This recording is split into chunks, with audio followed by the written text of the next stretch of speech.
우리 바울 사도가 그 다메섹에서 사람들이 자기를 죽이려 하는 것을 알고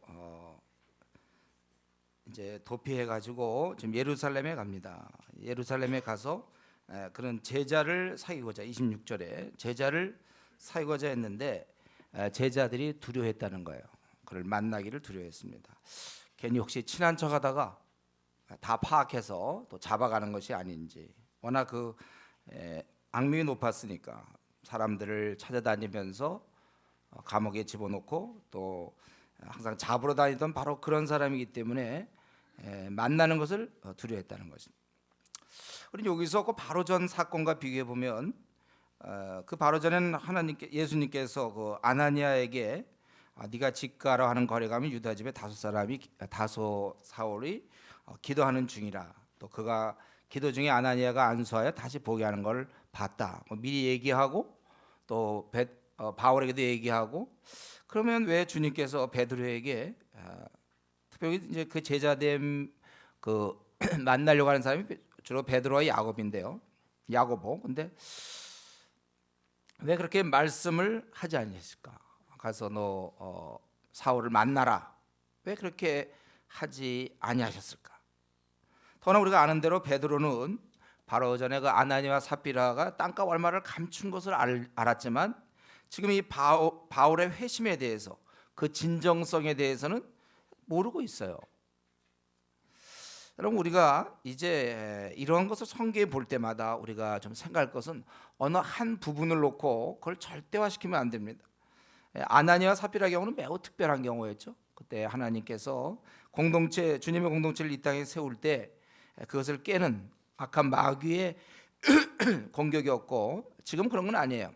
아주 특별한 경우 하나님이 그렇게 할 수 있습니다. 항상 이러한 건 아니라는 것이죠. 꼭 필요하시면 우리 하나님께서 허락하실 수 있죠. 그러나 이 정도는 공동체에서 소화시킬 수 있는 것입니다. 만약 베드로라면은 앞날을 알아맞추고 지금 자기를 누가 잡으러 오는지 사람의 숨은 마음을 다 알고, 사람에 대해서 만약 오늘날 보면은 그 사람이 지금 무슨 생각하고, 아기를 가졌으면 뭐 아들이다 딸이다, 생활비는 지금 얼마 받는다, 정확히 뭐 이런 거, 친구 관계는 어떻게 되고. 여러분, 자꾸 기독교를 이런 식으로 몰지 마십시오. 아주 특이한 이러한 신비로운 쪽으로 자꾸 몰면 안 돼요. 뭐 그런 일도 있겠지만 지금 같은 경우는 굳이 그렇게 할 필요 없잖아요. 우리가 시간이 지나면 알려지는 거예요. 이거는 또 많은 경우에는 우리의 지혜와 분별력을 발휘해서 알 수 있는데, 바로 그런 인물이 바나바였죠. 그래서 바나바가 바울을 이제 소개하는 것입니다. 그것은 뭐예요? 자기가 보증인이 되는 거예요. 만약에 근데 소개했는데 그 사람이 할까닥 했고 다시 제자들 다 친한 다음에 다 잡아들일 수도 있는 것입니다. 위험한 일이지만 그는 자신이 보증인이 되기로 결단한 거예요. 그래서 바나바가 데리고 사도들에게 가서, 그래서 길에서 어떻게 주를 보았는지 주께서 그에게 말씀하신 일과 다메섹에서 그가 담대히 말한 것들을 전했을 때 이제 사울이 제자들과 함께해서 예루살렘을 출입했다 이랬습니다. 대략 이 기간은 갈라디아서 1장 18절에 보면 한 15일, 한 2주 정도 제자들과 시간을 보내게 되는데요. 우리는 여기서 생각할 때 이 바나바란 인물, 바울이 이렇게 한 행동을 잘 듣고, 그가 뭐 직접 경험한 건 아니지만은 그가 한 행동과 말하는 거 이런 걸 다 들어보면서 이것은 진심으로 거듭난 제자다, 그걸 확신했다는 것이죠. 자칫 모험일 수 있어요.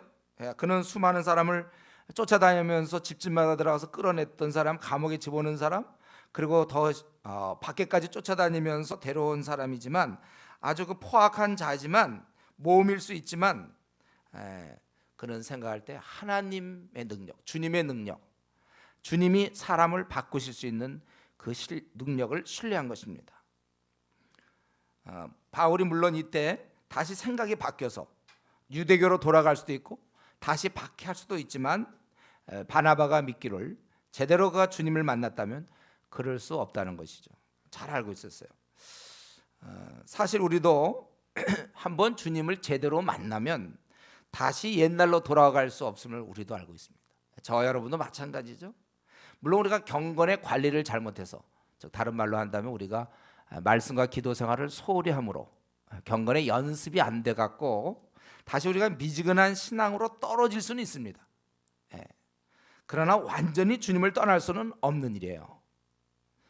우리는 이제 옛날로 돌아갈 수 없습니다.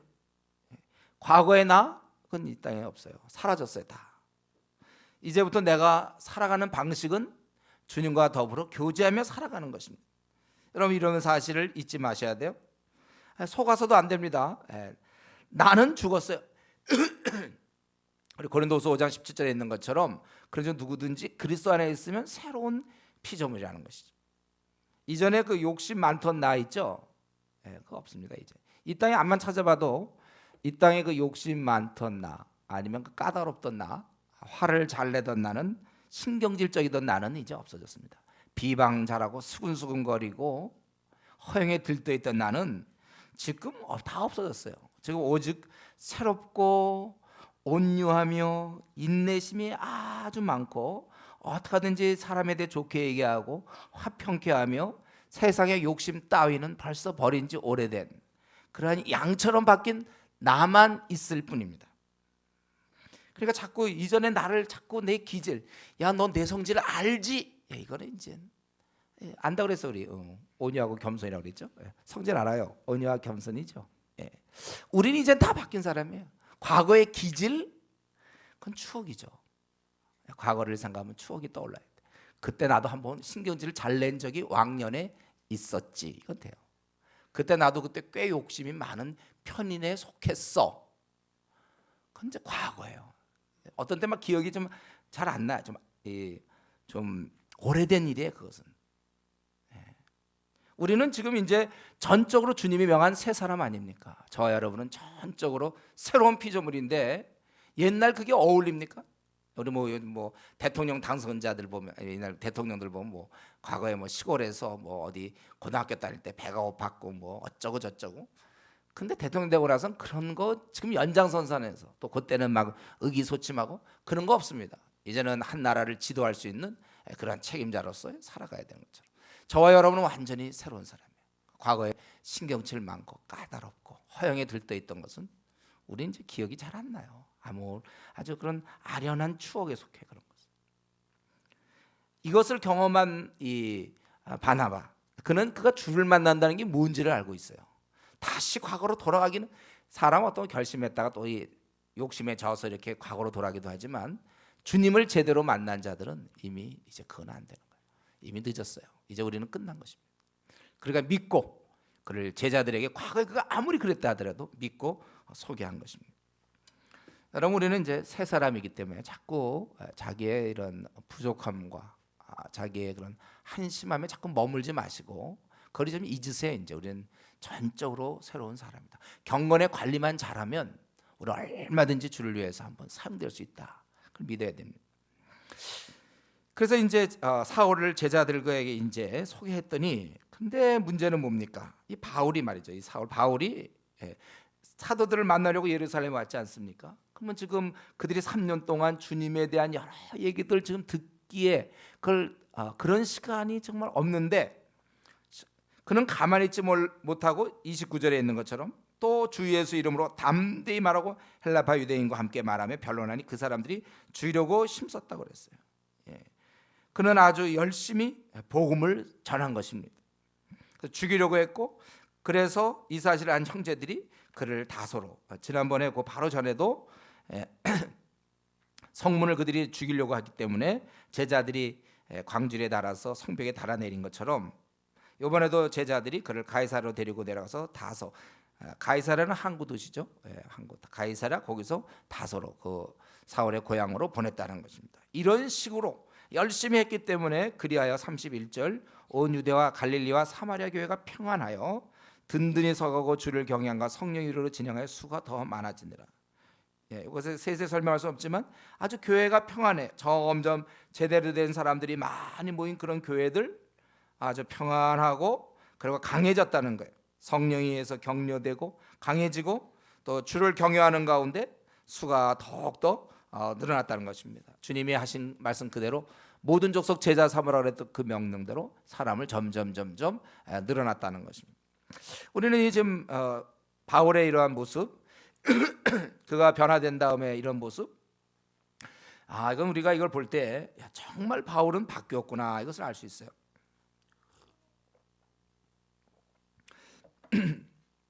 그는 어떻게 하든지 예수님을 이렇게 알리고자 했습니다.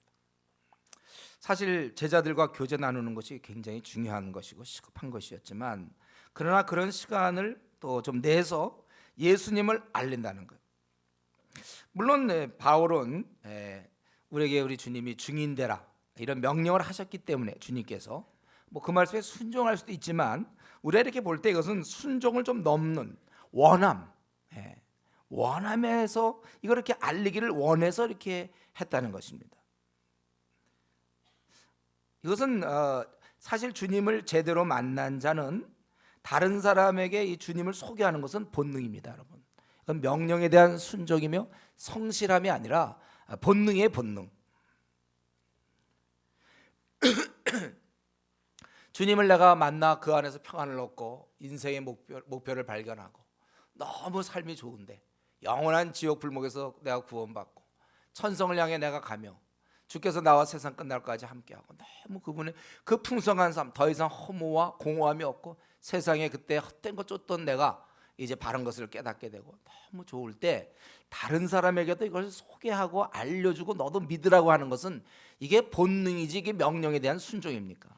전도를 하라고 해서 하는 것이 아니라 본능적으로 나와야 되는 것입니다.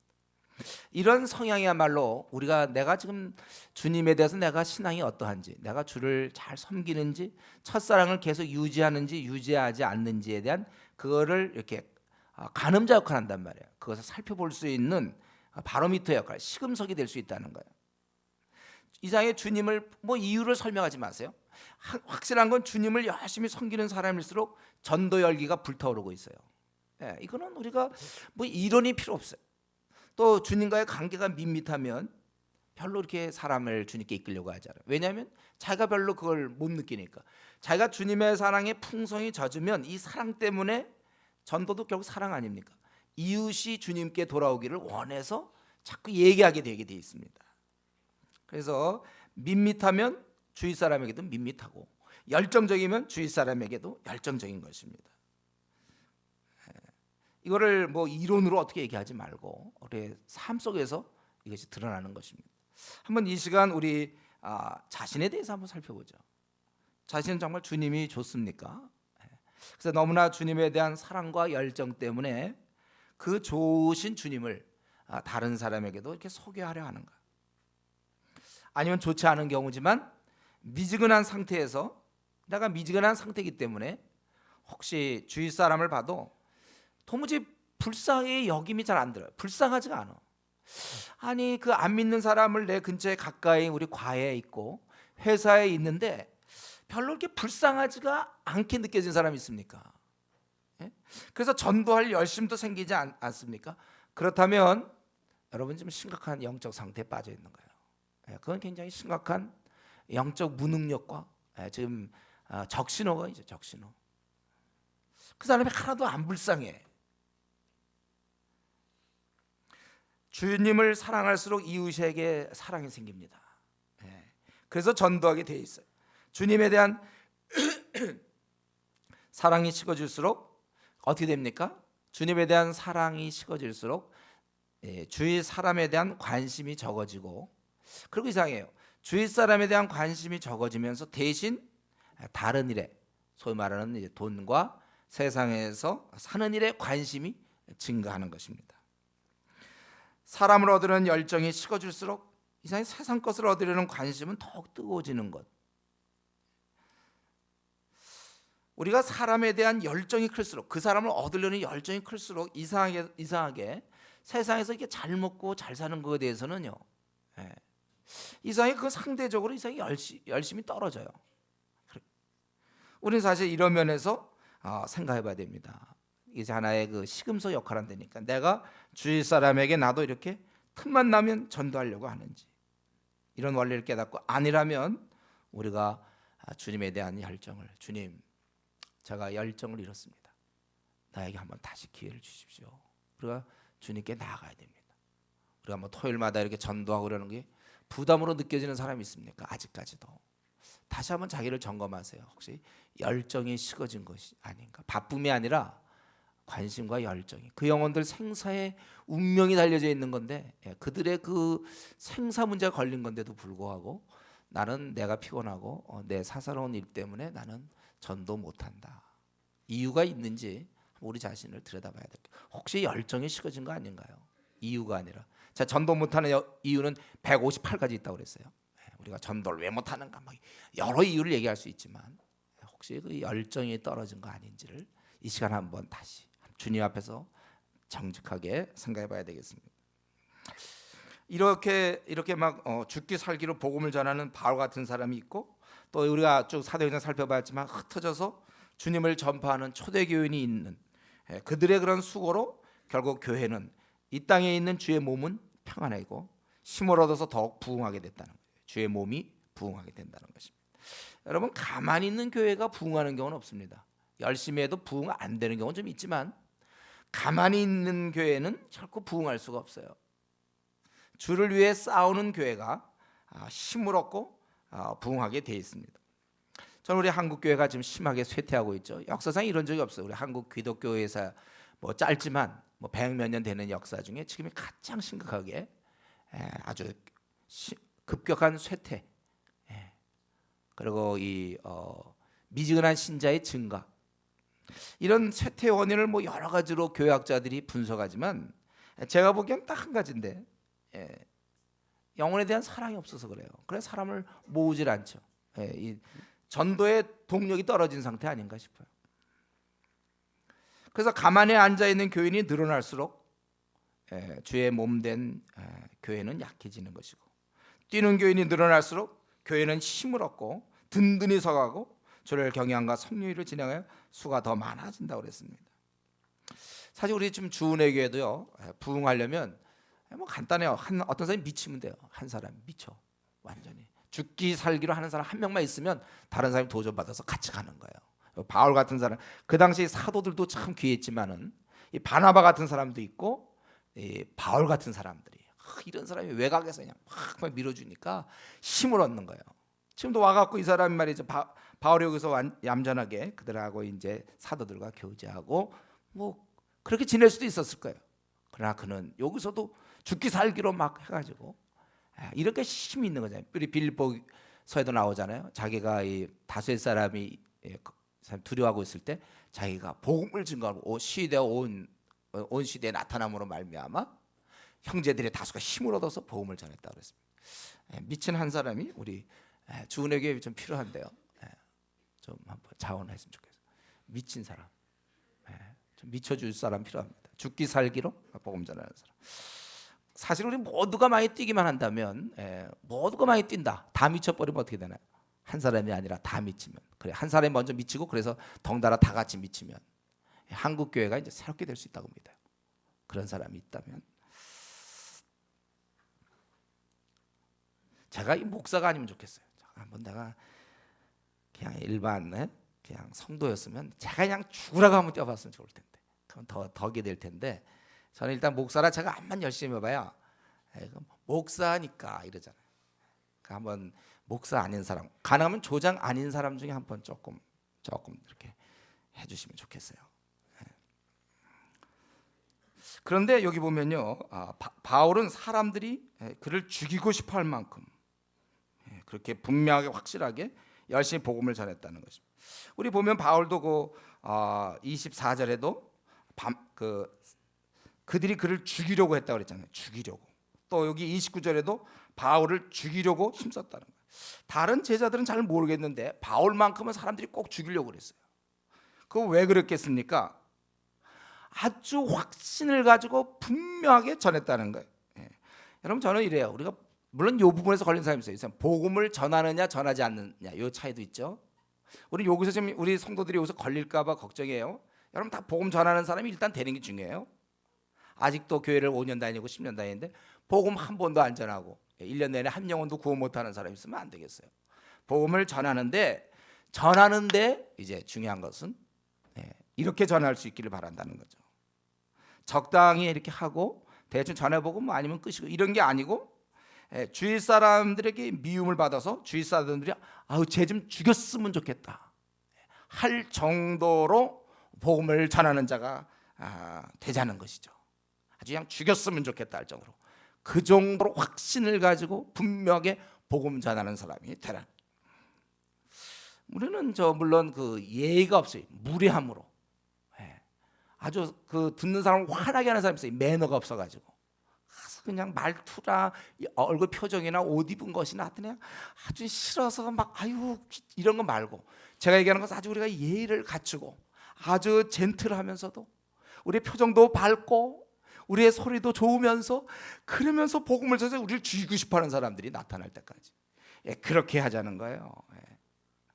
제가 보면 많은 경우 사실 왜 거절하냐면 우리의 태도 때문에, 우리가 무례하게 그냥 어떻게 보면 그런 느낌 들게 예수 천당 불신족 같은 그런 분위기, 그거 말고 우리는 정성을 다하여 예의를 갖추고 친절하며 당당하고 밝고 상식에 통하는, 그러나 이 강한 확신, 분명함, 천국이 분명히 있고 지옥이 분명히 있다, 이걸 확실하게, 그러니까 아주 굉장히 젠틀하면서 온유하면서 표정도 밝으면서 옷도 좀 잘 입고 가깝고 아주 예의를 갖추면서 그러나 천국이 있다, 지옥도 있다, 이걸 확실하게 얘기할 수 있는, 그래서 아주 그 사람이 나중에 그냥 죽이고 싶을 만큼 확실하게 할 수 있는, 사실 이렇게 하는 거야말로 이게 진짜 가족을 사랑하는 겁니다.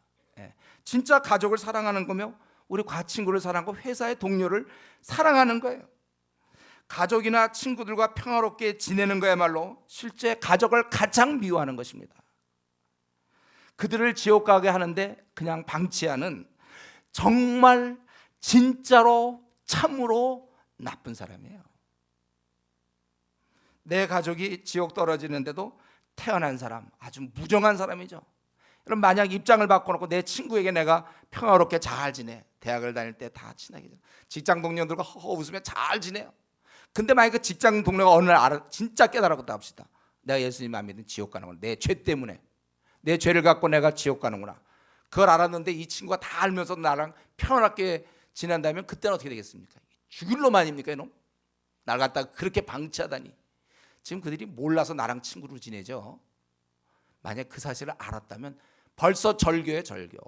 가족들도 다 의를 끊을지 몰라. 이런 나쁜 놈한테 이거 자식으로 이 부모가 지옥 가는데도 너 가만히 있느냐, 이 나쁜 놈아, 절교다. 의절할 줄 몰라요. 오히려 지금 우리가 평화를 누리는 거, 부모님과 평화를 누리는 건 지혜 같지만 가장 잔인한 수법입니다. 지옥 가는 거 뻔히 알면서, 자기는 알면서, 왜냐하면 전도하면 화를 낼까 봐, 화를 내고 이 자식아 너 차라리 전도해갖고 너 나랑 의절이다, 이렇게 하는 것은 진짜 부모를 사랑하는 거예요. 의절하면 생각할 거 아닙니까? 부모가 제가 왜 저러고 있는가. 그리고 그가 했던 말이 성령의 역사로 인해서 그가 거듭날 수 있는 기회가 있는데 한 번도 아버님 그렇게 하면 지옥 갑니다 이런 얘기 안 하고 그냥 좋게 지내고, 그건 정말 생각하면 난 그렇게 끔찍한 일을 하고 있는 사람들, 가족들과 그러면서 화평하며 좋다고, 그게 말이 됩니까 여러분? 정말 천국이 있고 지옥이 있는데도 불구하고 안 믿는 사람들에게 그저 가만히 있는 것은 아주 그 죄질이 나쁘게, 아주 지상에서 가장 나쁜 죄질, 자기 부모를 죽이는, 자기의 가족을, 자기의 그 친구들을 완전히 지옥 보내는 그런 일을 하는 것입니다. 그렇기 때문에 여러분, 우리는 가족을 사랑하되 미움을 받을 정도로 사랑하셔야 됩니다. 정말 이런 어처구니 없는 얘기, 뭐 지옥을 가고 뭐 천국 가고 이런 아주 어처구니 없는 얘기를 내가 하다니, 미움을 받아야 돼. 우리가 내 친구들한테 미움 받아야 됩니다. 미움을 받지 않는 사람은 대신 그 사람을 미워하는 자인 것입니다. 내 가족을 미워하는 거예요. 욕 먹으면서 복음 전하는 자야말로, 다시 한번 말씀드려요, 내 행동에 무례해가지고 욕 먹는 거 말고, 괜히 가고 이상하게 지저분하게 하고 가갖고 막 자리 가라고 막 핍박당하는 거 말고, 우리가 젠틀하게 온유하게 온갖 예의를 다 갖추면서, 또 우리가 복장도 바로 하고 모든 거 잘해서 정중하게 가면서 욕을 먹는 사람들, 이런 사람이야말로 진정 사랑의 사도입니다. 이 사람들이 진짜 주님의 길을 가는 자들이에요.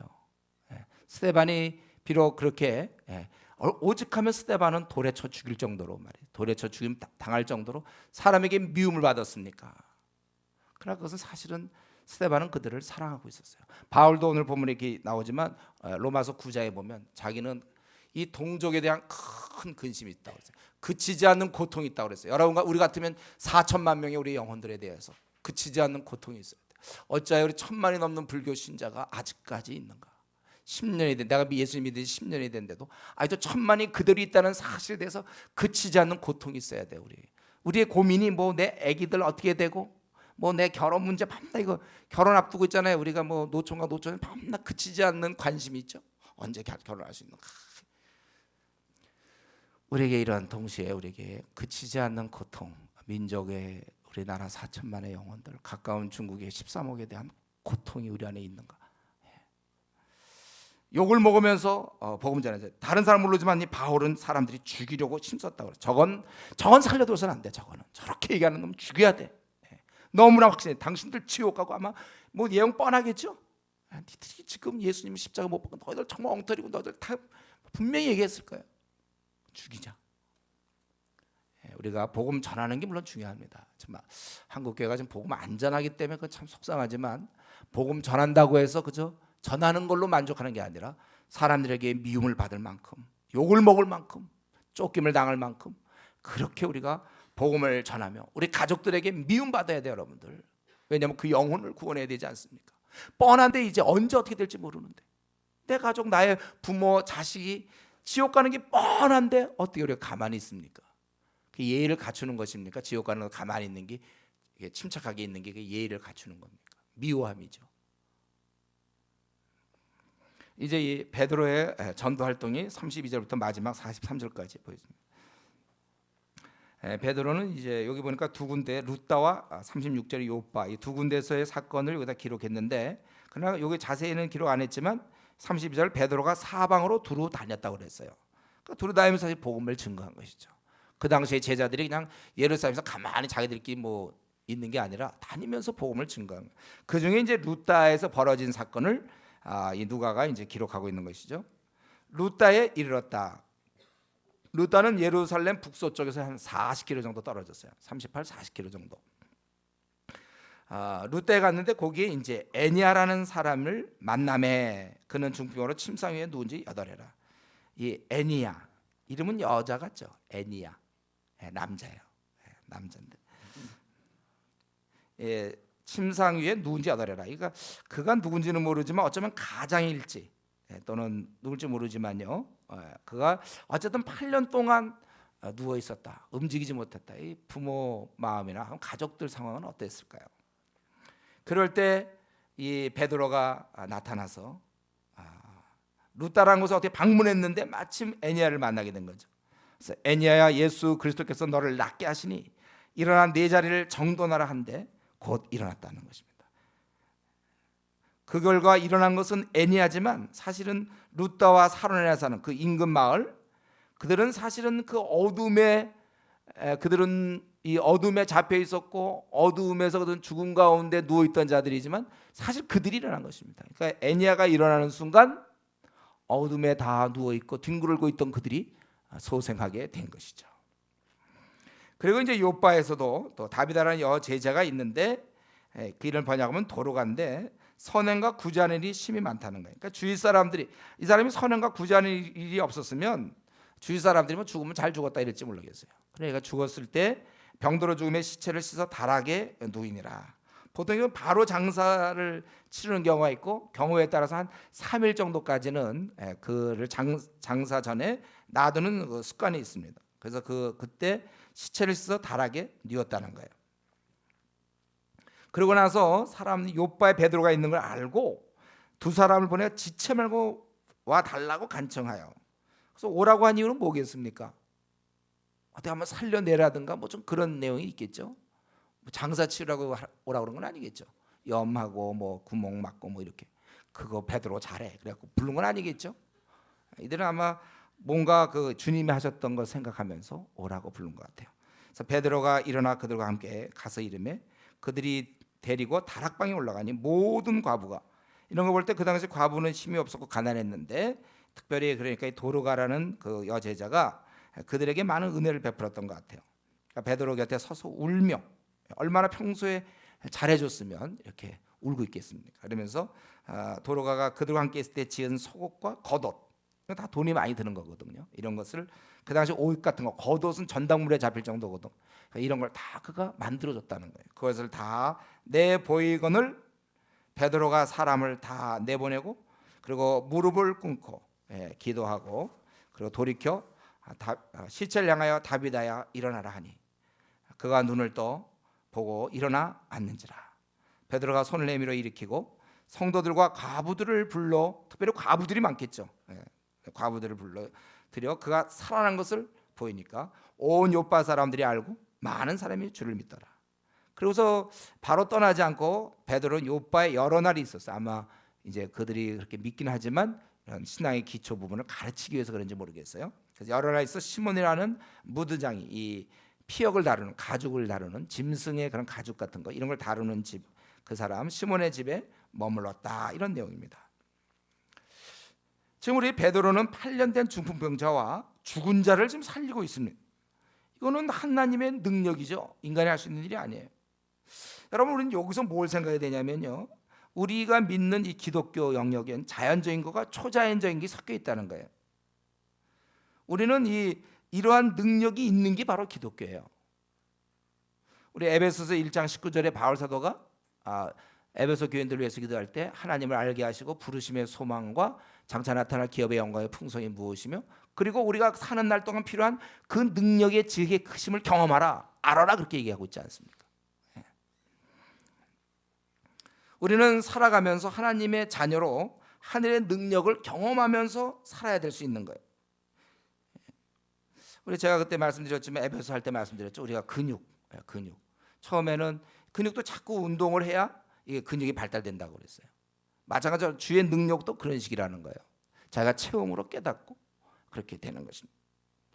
우리 지금 이 베드로가 여기서 우리가 생각할 것은 이 애니아한테도 8년 동안 누워 있는, 이건 절대 치료가 안 된다는 뜻 아닙니까? 8년이면 한 2개월, 한 1개월이면 혹시 그 사이에 뭐 특별한 작용이 있든지 8년간 누워 있는 그 애니아를 향해서 내 자리를 정돈하라, 이렇게 말씀하신 것은, 그것은 분명히 이렇게 될 것을 알았다는 거예요.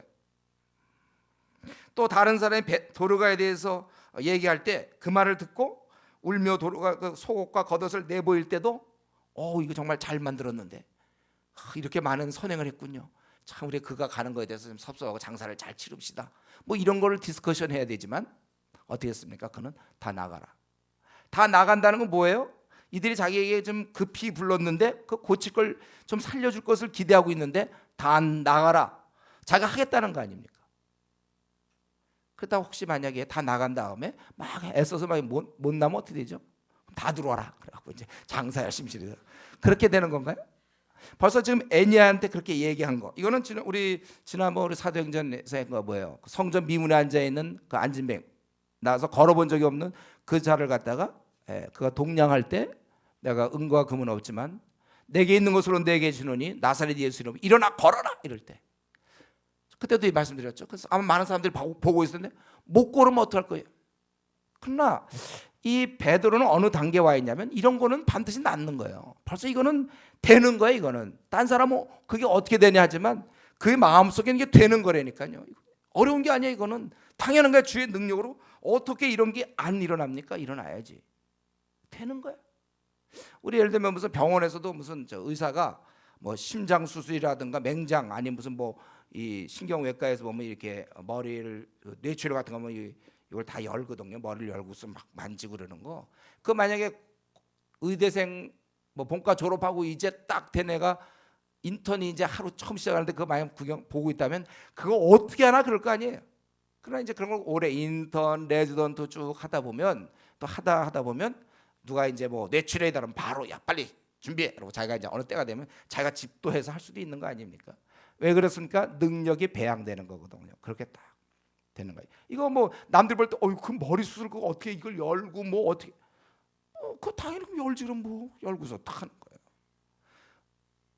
이게 준비가 안 된 사람은 대단해 보이지만 그 사람한테는 아무것도 아니라는 거예요. 우리 운전도 그렇잖아요. 초보 운전. 제가 초보 운전할 때 어땠어요?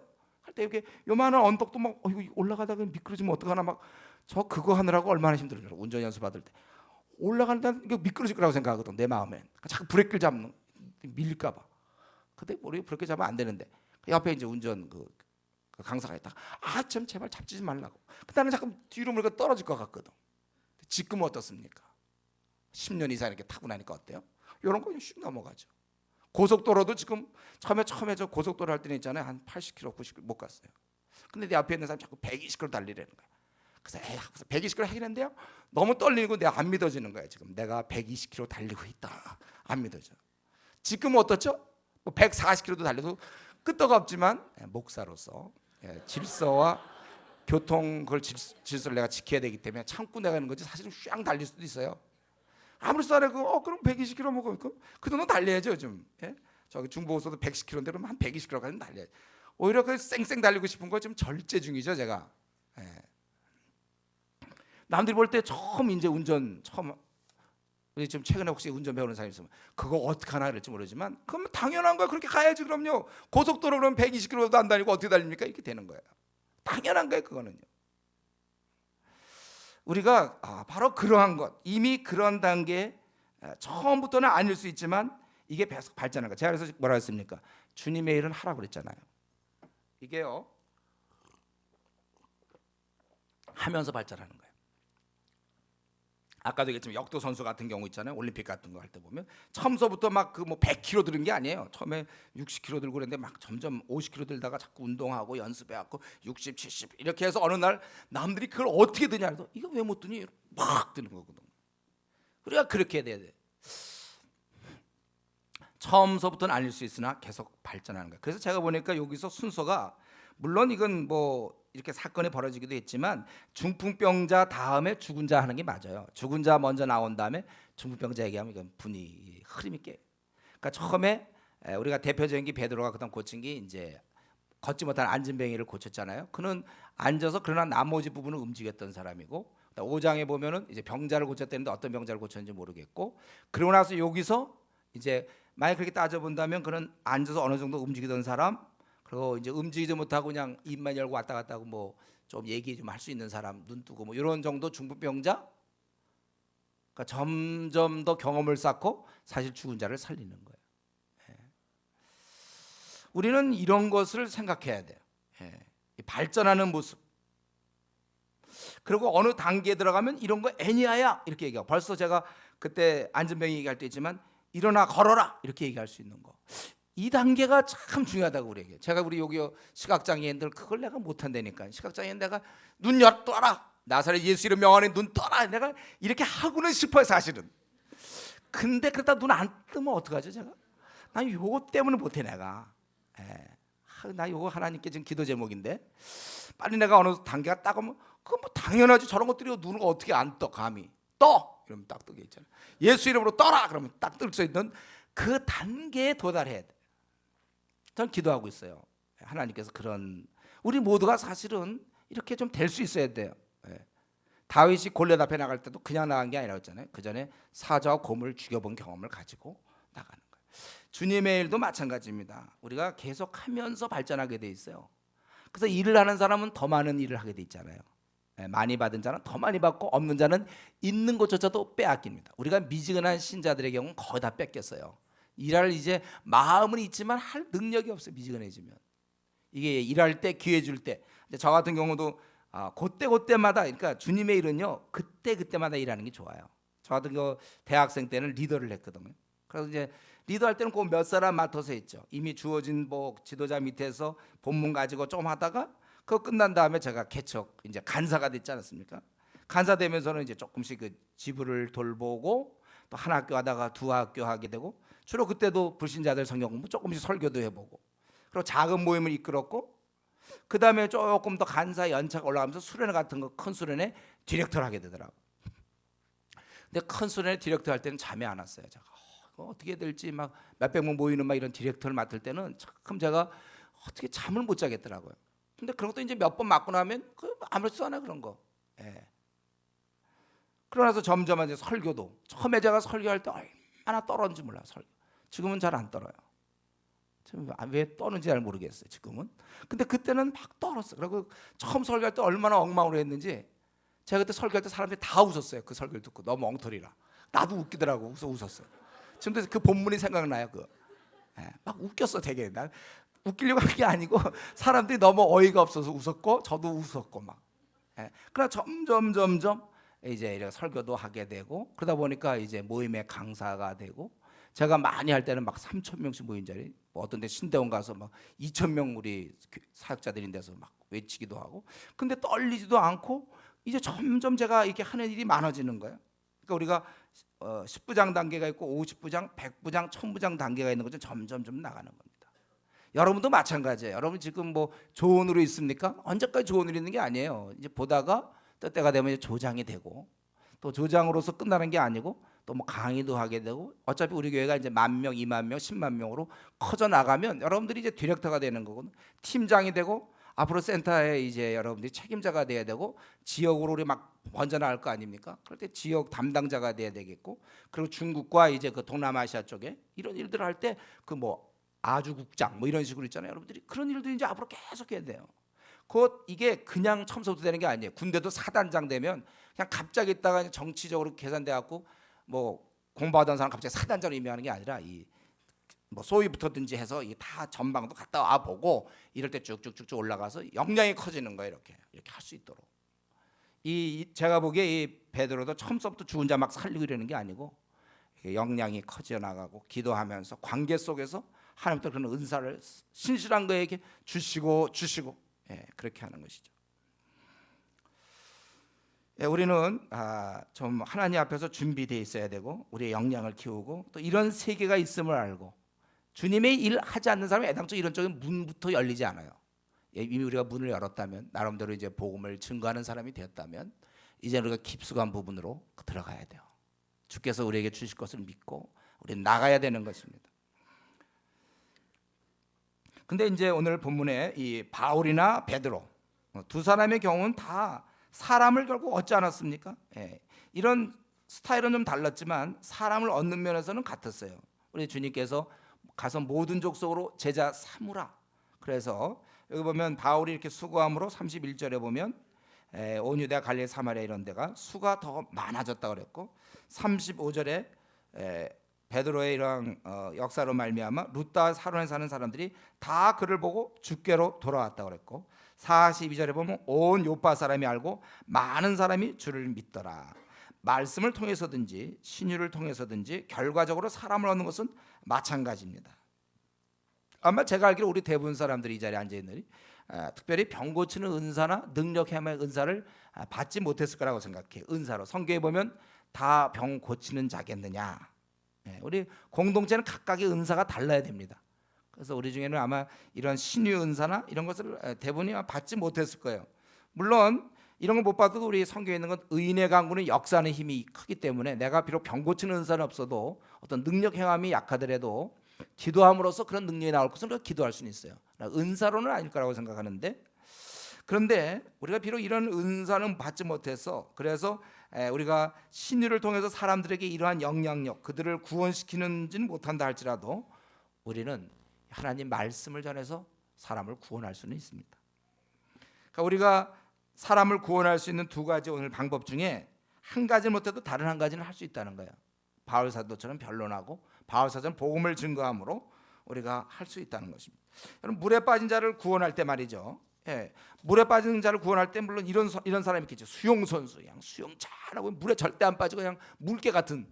근데 그 사람이 예를 들면 물에 빠진 사람을 구조하는 구조대원 자격증뿐만 아니라 그건 오래전에 땄고 구조대원을 가르치는 강사, 아주 그냥 뛰어난, 몸도 굉장히 건강하고, 그래서 누가 물에 빠졌을 때 막 뛰어들어와서 그냥 그가 능숙하게 막 그가 좀 이렇게 힘 빠질 때 막 뒤에서 껴안고 뭐 한 손으로 어떻게 해갖고 막 그렇게 해서 물론 끌고 나올 수 있어요. 물론 그러면 좋겠죠.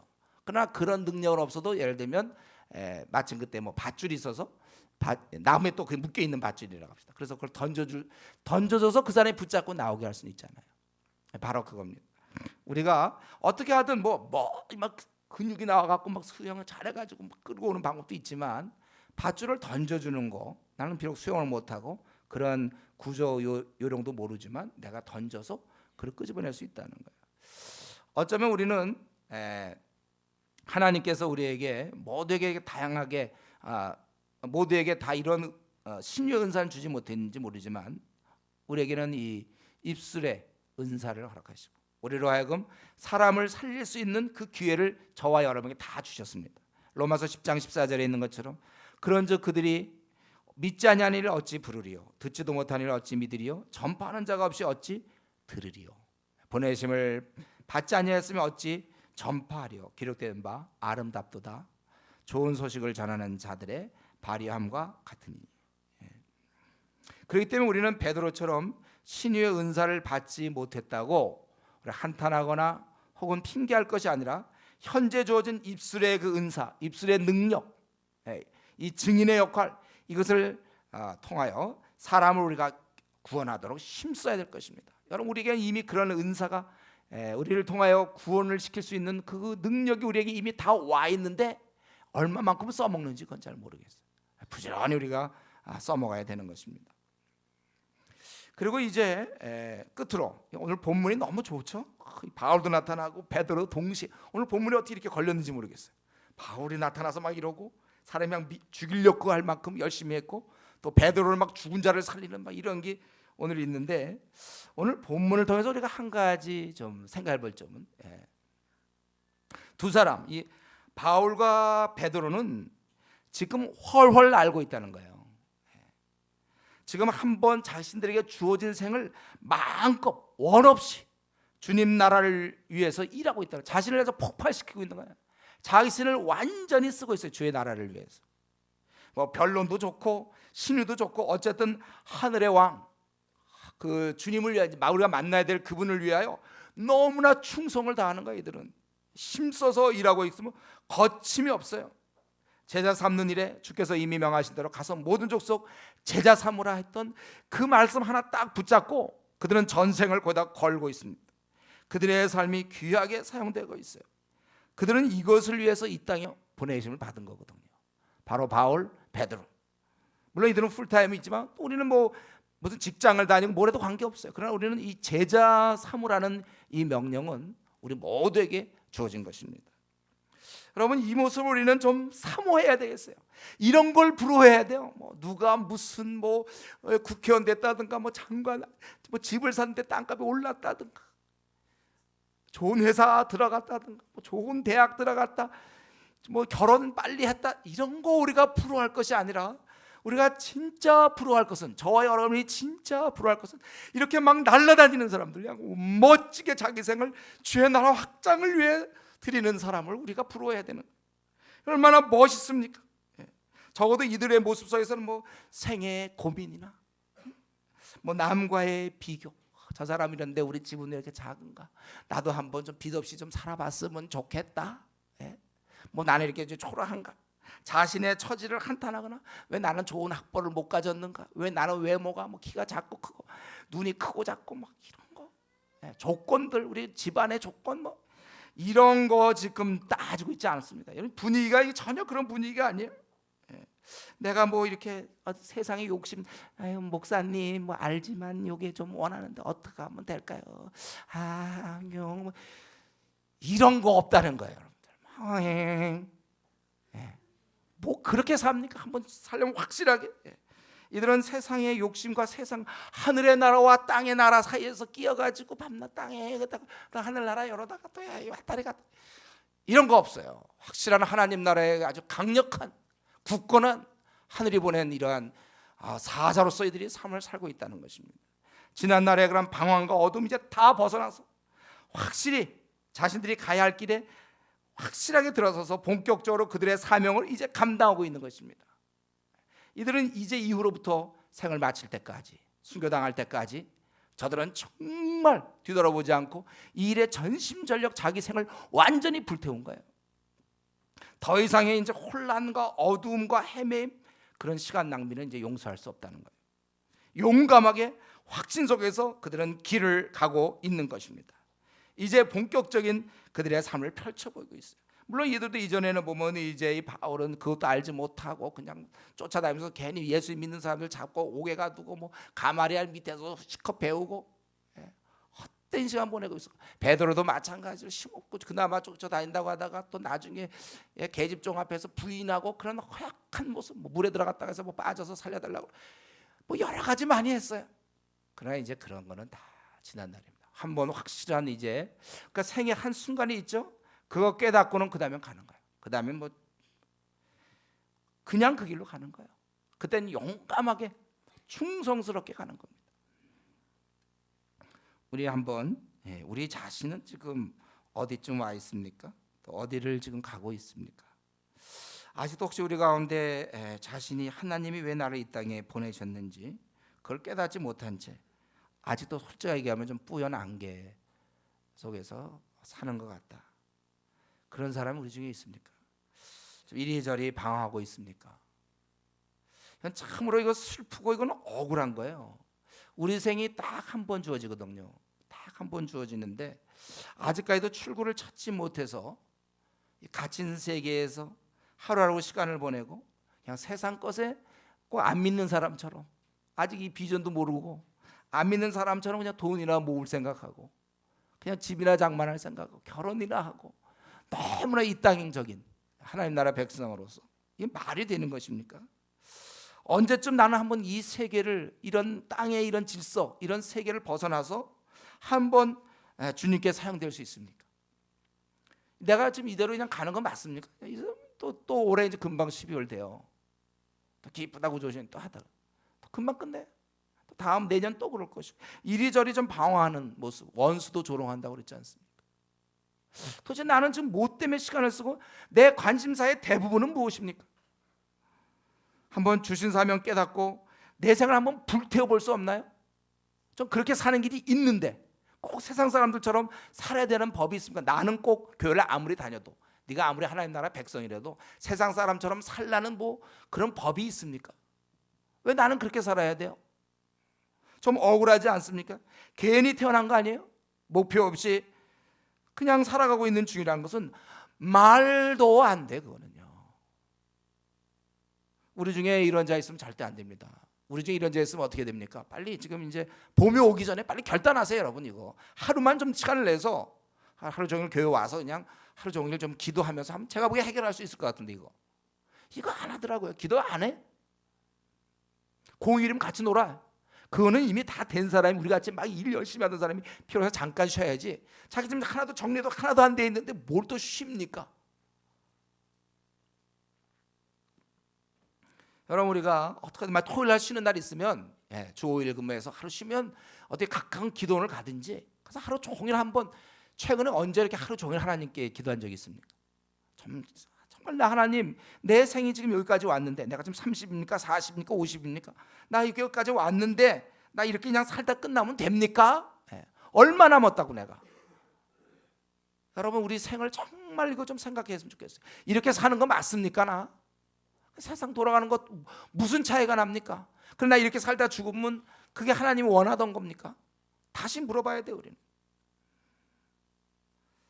우리는 이렇게 우리 중에 그런 자 있으면 절대 안 됩니다. 봄 오기 전에 빨리 하세요. 지난번 6월까지 여름 오기 전이라고 그랬네. 좀 빨라 좀 앞당겼어요. 봄이 오기 전에 이건 뭐 이 문제가 그렇게 아직까지도 내가 왜 태어난지도 모르고 말이죠. 하늘의 사명을 모르고 살면 안 돼요. 기도 한번 하루만 해보세요. 하루만.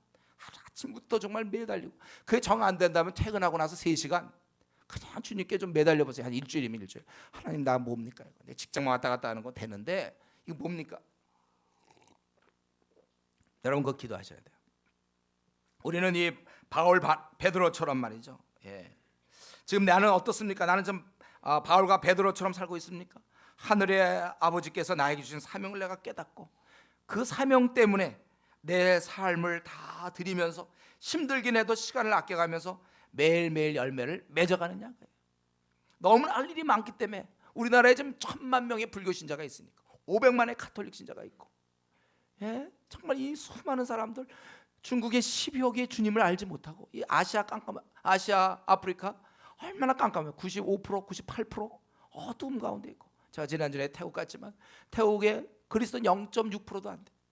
6,700만 명 중에 깜깜한 나라들 우리 주위에 이렇게 포진해 있는데 내는 내 생의 시간을 지금 하루하루 보내는데 나는 어떻게 보내고 있는가? 여러분, 우리는 이런 상황에서 정말 우리는 더 이상의 이제 방황은 끝나지 않았어. 본인이 알아요. 내 방황 끝났다. 본인이 압니다. 그리고 이 정말 이 의미 있고 만족스러운 이 길을 내가 지금 살아가고 있는가? 그래야 돼, 여러분들. 살아가고 있어요.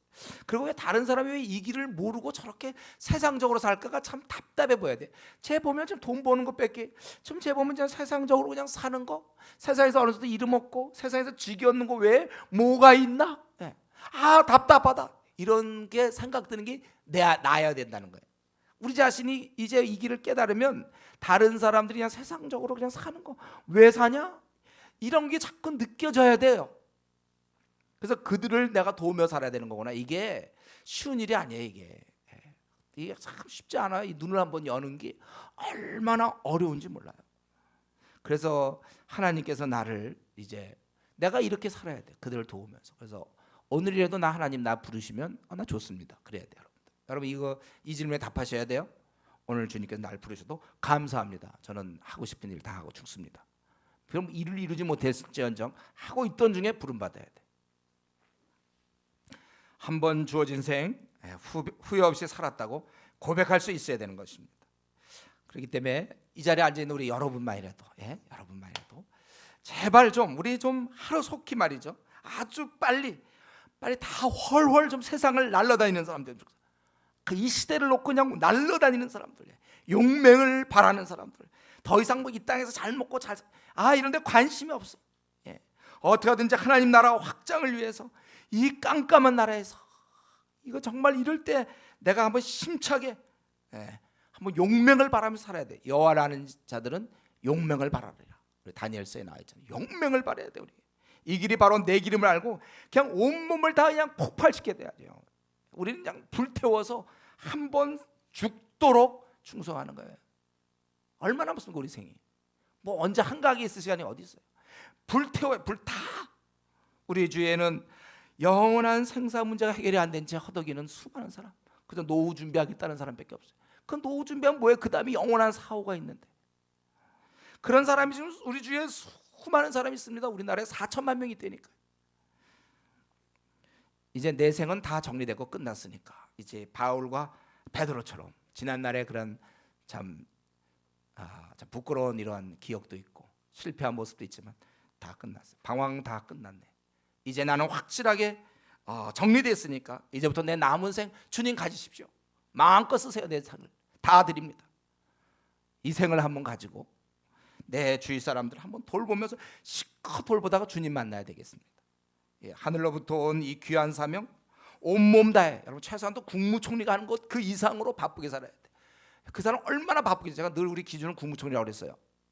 그가 얼마나 바쁘게 지내는가, 이 나라의 일을 위해서.